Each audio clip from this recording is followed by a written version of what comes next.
remembered myself thoroughly enjoying this movie way back when. That did not translate oh so much into 2022. Lord, it's like watching paint dry.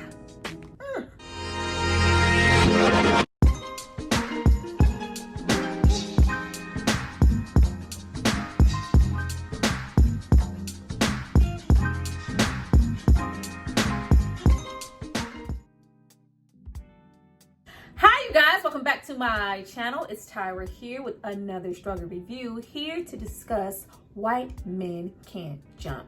Now this movie is from 1992 and it stars Wesley Snipes and Woody Harrelson. Now before I get into all the charm and charisma that we will give a film just based off of familiar characters and nostalgia versus what we actually got, I need you guys to drop down and subscribe to my channel and like this video. I'm going to give you guys a moment to do that, and then we're going to come back and discuss. I was really sitting here trying to watch this, y'all. I just was not really having the same experience. Like, it was not a good time. I was just ready for it to be over. Let the white man jump so I could get out of here. Go back.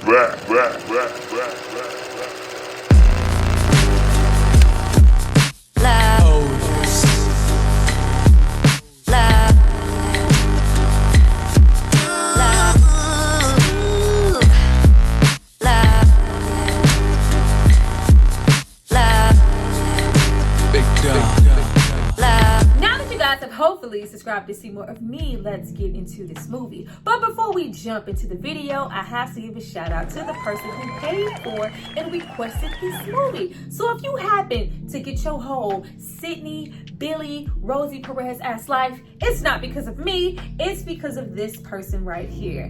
Thank you so much for supporting me and paying for this content.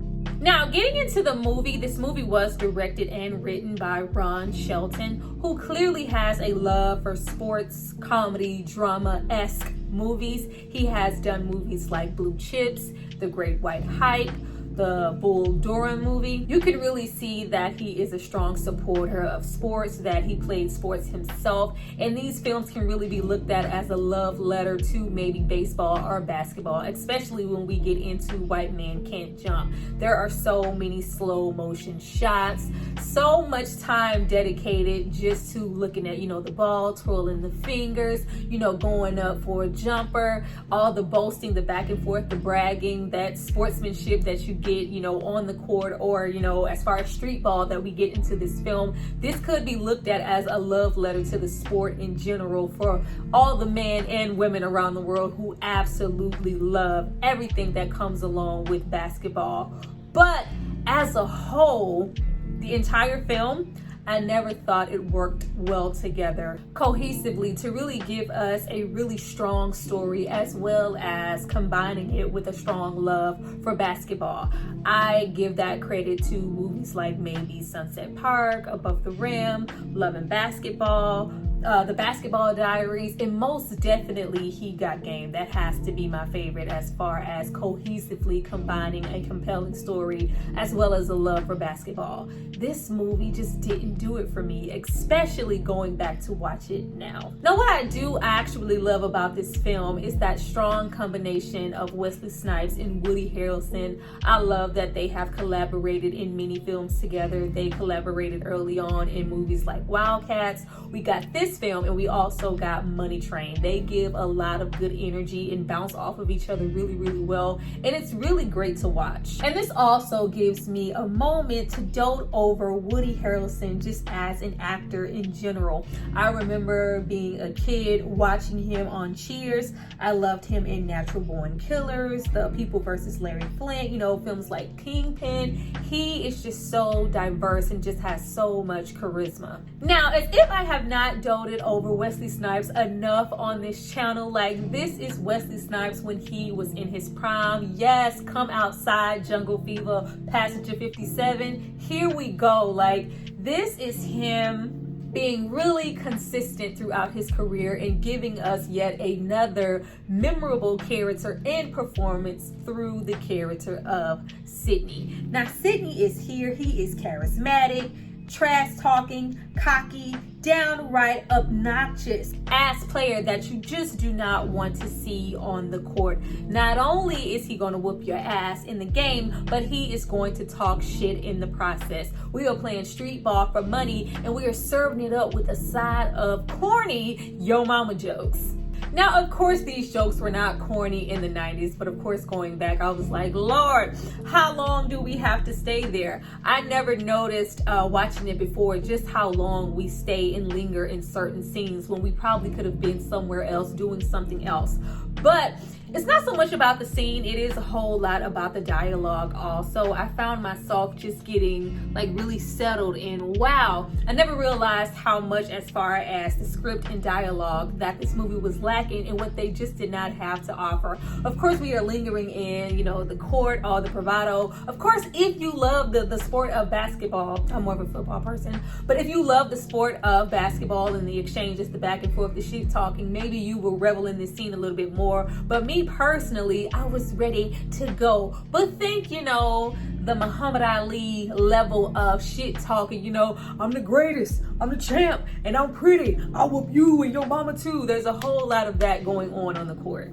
Now, if not for nothing, these things are not happening for no reason. Sidney uses this as a strategy to get in the team member's head. You know, your mama's so fast she jumped in the air and got stuck. Your mother's an astronaut. You know, it's all strategic.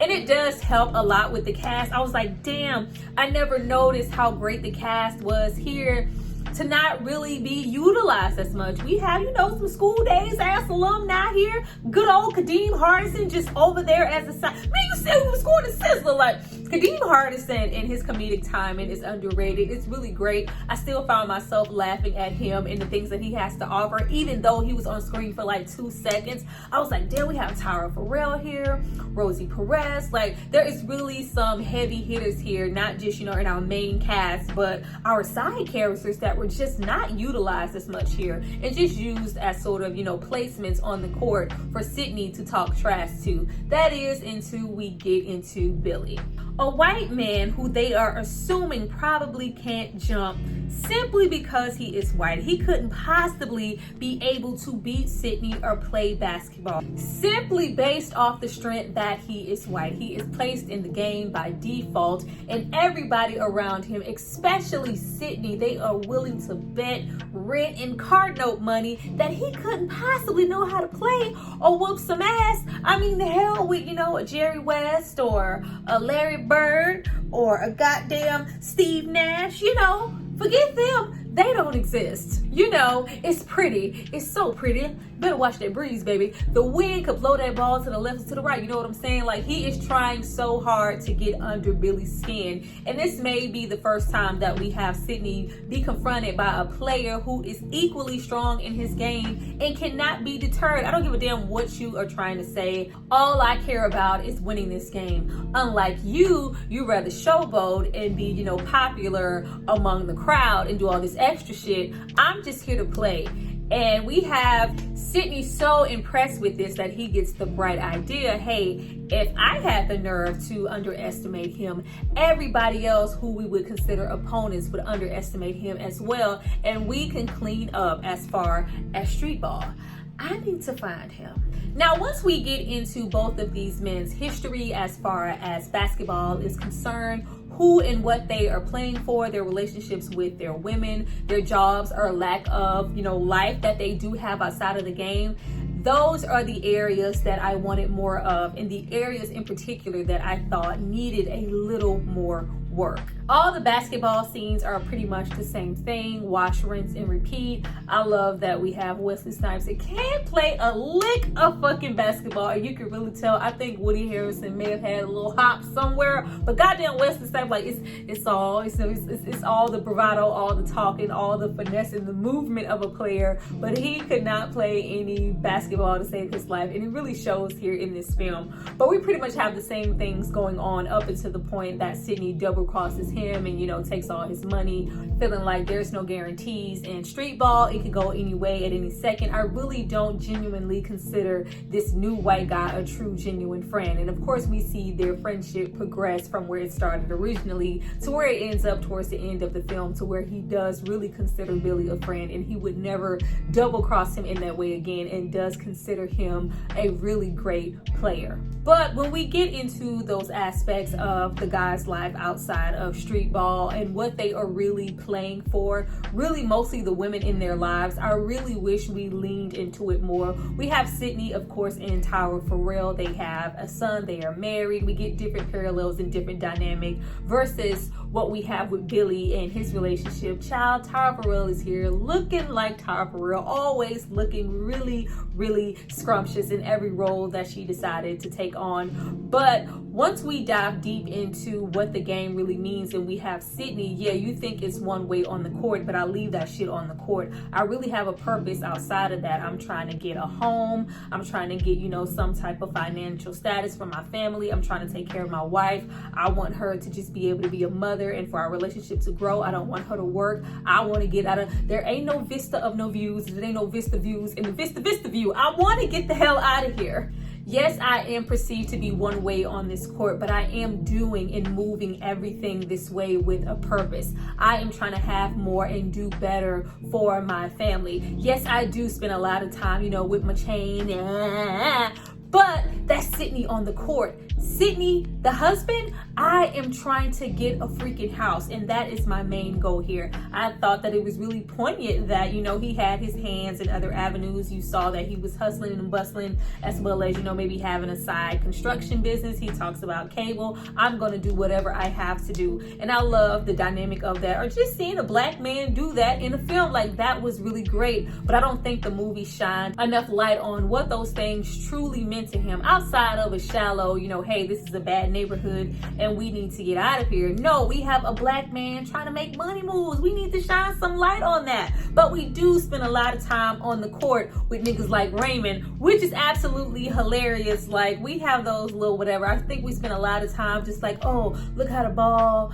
you know, twirls through my fingers. Oh, look at that crossover. Then you have Raymond, yeah, I lost. I don't trust nobody. I'm finna go get my gun and I'm gonna kill everybody. Or, you know, going to stick up the store. Raymond, is that you? Yeah, you wanna buy this gun? It's a whole lot of crazy motherfuckers around here. Like, those are the things that are most memorable about this film. But yet again, going back, I was like, damn, I wish we spent more time here. And if not for nothing, I really wish we got more into the dynamic of Gloria and Billy. And the racial aspect of the film, you know, go a little bit deeper and underneath the surface past, you know, oh, you're listening to Jimmy, but you can't hear Jimmy. I felt like this film had certain things that it wanted to say that it just didn't say. Even when we get into Billy's character, if I had to hear Billy say, oh, is some brother? Is this some brother shit? Oh, brother. Or is this some Negro talk? Like, Billy wanted to say nigga so bad in this movie. Like, it was hurting his heart not to be able to say, it's some nigga shit. Oh, that's some nigga shit. Like, he wanted to say nigga so bad. You can't, but we had to hear brother. Oh, let me tell you something, brother. I'm trying to get in that brother's head. Like, are we now? Yeah? The brother? Or is it the nigga with the hard ER? I don't know. I just felt like the movie needed to go a little bit deeper as to why Billy felt the need to prove himself on the court to everybody else. And particularly Sidney, when he says that you can do this, that, and the third, but you can't jump. Why was that so heavy? Like, is it like just the fact that you want to have a stronger game? Or anything you can do, I can do better? If you niggas can jump, I can definitely jump. I'm just as great of a player as you are, brother. Like, I don't know. It was probably just me. And then we are supposed to spend time rooting for his relationship with Gloria, Miss Rosie Perez here. Always excited to see her and her very strong voice and personality, child. It's like, yeah, whatever you was doing and do the right thing, come on over here and do that same shit. Like, the only thing that I can really give this movie credit for as far as their relationship is that Gloria disappeared and walked away in the end. I actually enjoyed that because in no way, structure, shape, or form did I ever believe that Gloria would be hemmed up with Billy in these fucking roach motels. I never noticed watching this movie before just how goddamn toxic their relationship was. Like, I know we're not supposed to be rooting for this shit. They are so argumentative. They hit each other. I think at one point in the movie, he threw a drink in her face. Like, it's, you know, set up for laughs and just supposed to be the banter in their relationship. And this is just how they coexist with each other. But it was very much so negative and toxic. And then you have Gloria, which I thought was the dumbest fucking storyline in the world. Like, in waiting for him to raise up the money for the Stookie brothers, the Stookie, like, raise up this money because he needs to pay off a debt because she, you know, got a hoopty, she didn't want to pay for it, and they tried to, you know, set a game, but Billy constantly having something to prove and low-key having a damn gambling, risk-it-all ass problem. Really, he's bad with money, okay? Like, he's bad. We trying to get the Stookies, like, he's just poor with money. Fucks that up, and now they are on the run constantly until they pay the Stookie brothers this money. But in the meantime, she's at home practicing until she gets on Jeopardy. Why you write that, sir? Jeopardy, like that, Alice Trebek Jeopardy, like that's what we wrote down on the paper. Gloria has all the useless knowledge that anybody could ever want, just waiting for the opportunity. Jeopardy's gonna call me, Billy. Like, they are gonna call me and then I'm gonna blow up. But of course we know that he ended up making that happen to get back into her good graces and just to make her happy because he's fucked up and ripping. You lost the money again, Billy? Again? Like, oh, it's just a whole lot of Rosie in this movie. But I guess I shouldn't be mad that they wrote that into the story. I just thought that it was poorly executed, the whole Stookie situation. Long shark mob, we are saving up this money. If not, it's off with your heads. Like, I just didn't really feel the weight of that. But at least the Jeopardy situation gave her something to do outside of being the spicy Latina in the goddamn movie. Like, they tried to give her hints of low-key kind of being a philosopher and having some brains. You know, sometimes, Billy, when you lose, you really lose. And when you win, you really lose because you won and because you lost when you won, right? Like, they really try to go toe-to-toe with that. And I guess I should appreciate that, because if it wasn't for that Jeopardy storyline, she would have literally been the spicy Latina fucking hot pocket the entire movie. If I had to see her and try to engage in sex one more time, try to lick him one more time, straddle him constantly, oh Billy, like, oh my god, like simmer down. Like, they really pushed that trope really hard with her character here. I felt like every time she was in a scene, she was literally trying to suck Billy's straws off. Like, yeah, dirty, dingy Billy, who has you hauled up in this fucking raggedy ass hotel room with a jar of money? Like, absolutely not. No prospects, no job, no money, no ambitions to do anything but go win at some street ball and then later risk and lose the money constantly over and over again while y'all are on the run from the Stookies? No. But the entire term of, you know, sometimes when you win, you really lose, and when you lose, you really win, that is supposed to hold a whole lot of weight, because that is how the story actually plays out for their relationship, which is why I wanted them to put a little bit more weight as far as Sidney and his marriage, because it's supposed to be kind of lessons learned for Billy. You are so focused on everything, on the court and the money aspect and who you are as far as your game in this street ball. That's not where I am as a man. Your woman wants more than that. You know, Billy, how much do you love me? You're supposed to say you love me infinity plus 2. No, Billy, you're supposed to say infinity plus infinity. You know, all of that. If I'm thirsty, that means I'm thirsty for life. I don't drink of water like, come back, Billy, I want to screw. Like, they were freaking toxic. And I believe it was supposed to be coming off that Sidney has, you know, more success and a loving relationship with his wife because he actually listened to your woman. Why you listen to everybody else? Listen to your woman. what I am doing out here is for the greater good of my family, for my woman. You are selfishly constantly out here making decisions for yourself and not for Gloria. And I think if they would have leaned a little bit more into the story, the script, the dialogue, it really would have helped.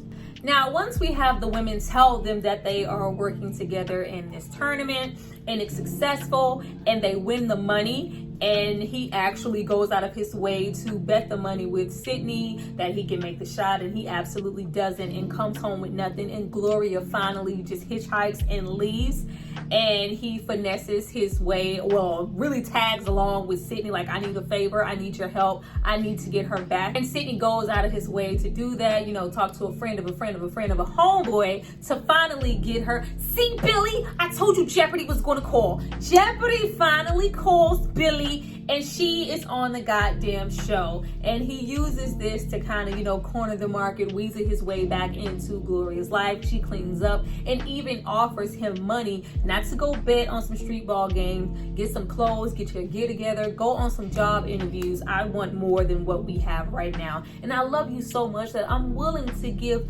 some of my money, Billy. That was my fucking money. I'm willing to give you some of my money to make this happen. And he goes yet again, because we have Sidney in a bind. Oh, I feel like I owe him. Yet again, you are trumping our situation to go and help Sidney. Did Sidney help you? Yes, but I've already told you that I'm at the end of my rope. And if you go off and you do this shit again, then I'm not gonna be here. I just gave you that fucking money, Billy. Like, and it's just like, well, yeah, I'm gonna do it and I'm gonna win, and she is just over it. Now, of course, he goes and he plays the games, finally touches everything. The whole ending game is done in slow motion. It is just very like, oh, to basketball, like, ooh, look at this, look at it. Like I'm finally, you know, jumping. I finally made it to the rim. Like, I finally feel like I've done something, and I am that dude. I won the money. I doubled it. I should be able to go back and resume my relationship with Gloria, and she should be even more happy because I actually won this time. But no, when you lose, you actually lose. You win, but you actually lost because I'm gone, and I am just not dealing with this anymore. This will be the last time that I will allow you to let basketball trump our relationship. Listen to your woman. Like, yes, listen to your woman. You didn't do that, and now she's gone. But he does get enough money to pay off the Stookies. I was like, wow, we even have him in with blood, like this mock ass killing scenario. Just like, yeah, all right, get up, it's good, we got the money, we can like, it was just poor. Like, the Stookies could have went somewhere else. Like, I just thought that was so poor. I didn't like the aspects of the Stookie brothers, and I didn't like the aspect of Jeopardy. I felt like the writing for that could have been handled a lot better, and there could have been some better dynamics. But of course, at this point, Gloria is gone, and he is leaning more on Sidney. So yeah, can you find me a job now? Like, goddamn, Billy, can you do anything for yourself? Yeah. My suggestion is everybody get the fuck away from Billy. The white man can probably jump, but can he do anything else? Can he do anything else? Can he get a job? Can he do that? I don't know. Well, you guys, that was my review for White Man Can't Jump. As you can see, I was a little bit indifferent with this film. I thoroughly used to enjoy this film as a kid, you know, teen. Had no problems with it. The fact that I went back to watch it now and I was almost bored, I don't understand how this shit works. Like, y'all go watch it and let me know what is up. But I appreciate you guys for watching this video. I look forward to reading you guys' comments. Did you feel what I was saying? Is this still, you know, one of your favorite movies? Or did you feel like me? I felt like that, you know, they could have meshed the two storylines together a bit better than they did. But I look forward to reading you guys' comments. I see you guys next time. Bye.